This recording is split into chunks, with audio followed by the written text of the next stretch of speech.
Okay, second time lucky.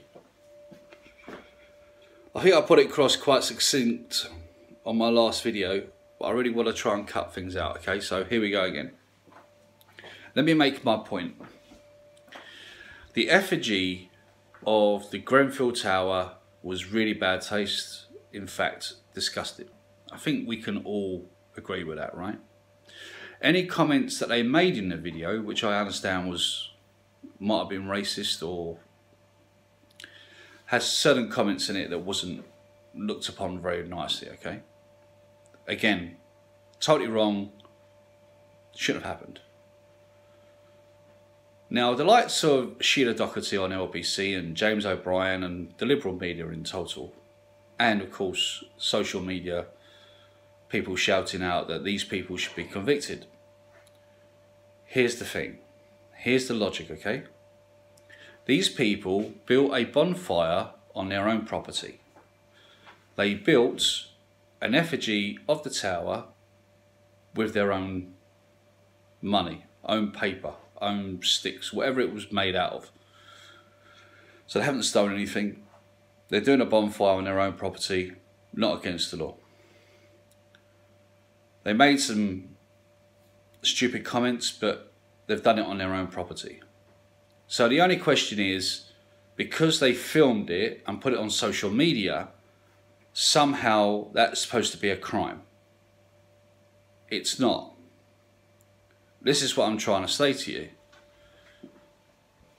I don't believe in, I think I've told you guys before, I don't believe in these so-called hate crimes on Twitter or on social media.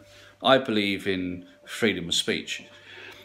Now, I believe in freedom of speech from a terrorist, because I believe everyone has the right. I know it sounds strange, but I do.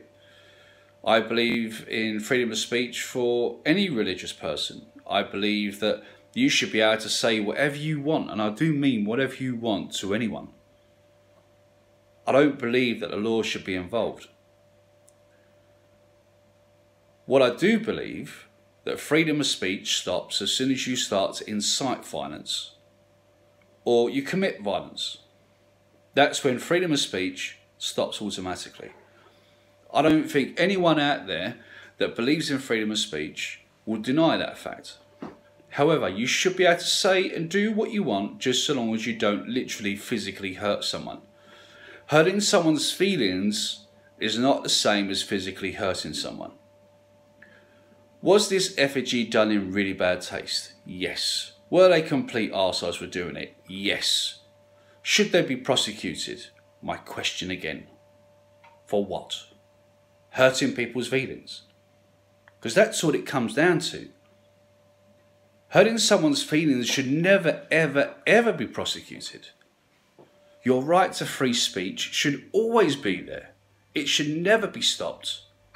And the fact that they've done it on their own property just takes the law completely out of the situation. The police should have just looked at the video, realised that no law was broken, end of story. Finished. So the likes of Sheila Doherty, the likes of James O'Brien, the liberal media, and of course the people out there on Twitter and Facebook and everything else that are offended, be offended. You have every right to be offended, but you don't have a right to change our law to suit your own, well, for you to be offended. Freedom of speech is so important, and in this country it has been taken away from us bit by bit, slowly, slowly. So even though I think these people are complete and utter arseholes, I will fight for their right to do exactly the same thing again. Because I believe in freedom of speech. End of. Take care.